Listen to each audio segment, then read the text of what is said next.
বন্ধুরা, এখন তো বাজারে অনেক আম পাওয়া যাচ্ছে, আর আম অনেক রকমভাবে খাওয়া যায়। আমি আজকে ভাবলাম আমের পাটিসাপটা করে খেলে কেমন হয়। এখানে আমি এরকম পাকা আম নিয়েছি, এটাকে কেটে শাঁসটা বের করে এটাকে আমি মিক্সারে গ্রেট করে নিচ্ছি।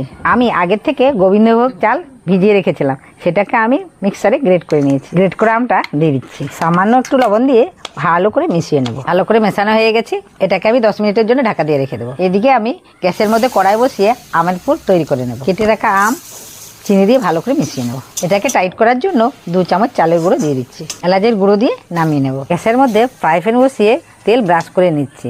1 হাতা করে মেখে রাখা ব্যাটার দিয়ে দিচ্ছি। সমান করে পাতলা করে নেবো। ভালো করে সেদ্ধ হয়ে গেলে পুর দিয়ে ভালো করে মুড়ে নেবো। এইভাবে সবকটা পাটিসাপটা বানিয়ে নেবো। বন্ধুরা, রেডি হয়ে গেছে আমার আমের পাটিসাপটা। বন্ধুরা, আমের পাটিসাপটা কিন্তু খেতে দুর্দান্ত হয়েছে।